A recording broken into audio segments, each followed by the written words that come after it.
छाले पड़ गइल बा। चढ़ जइह छत पाया फोरा में का कूदी जइह जान सीखे कोरा में।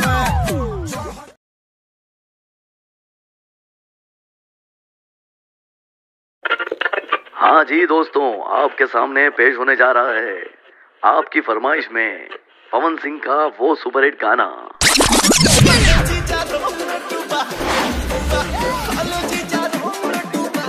भाई होली का त्योहार है, आपके नए गाने की फरमाइश कर दें रेडियो पे।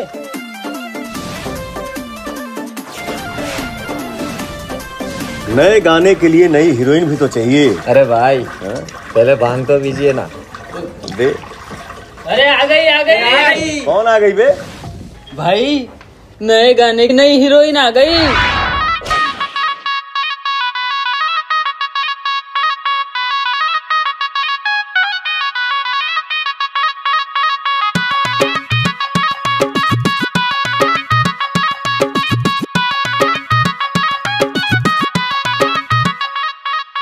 रंग बिरंगी होली में एक बात मेरी तो सुन लेना, मस्ती वाला भांग लगा के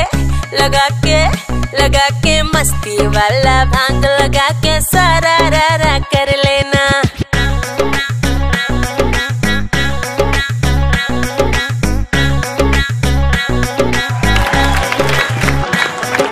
महंगा लहंगा पहन के गोरी,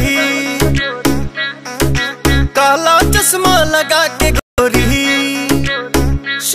हरे महंगा लहंगा पहन के गोरी, काला चश्मा लगा के गोरी, भीगा के चोली गिराए बिजुरी, फागुन में रंग बरसा रही है,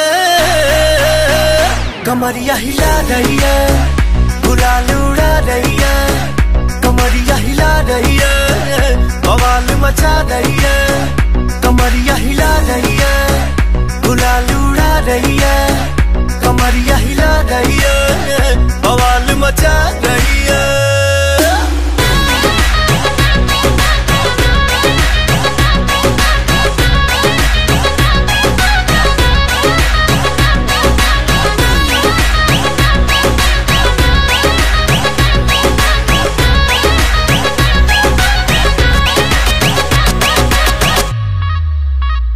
हाय पिच पिच मेरे आता है क्यों तू देसी मैं हूँ अंग्रेजी। ओए ओए आय हाय लाल लिपस्टिक देख के तेरी हो गया सारा डिस्ट्रिक्ट क्रेजी, हो गया सारा डिस्ट्रिक्ट क्रेजी। डांस फ्लोर पे आग लगा दो, सब कहते हैं स्वैग दिखा रही है, कमरिया हिला रही है, गुलाल उड़ा रही है, कमरिया हिला रही है, बवाल मचा रही है, कमरिया हिला रही है, गुलाल उड़ा रही है, कमरिया हिला रही है, बवाल मचा रही है।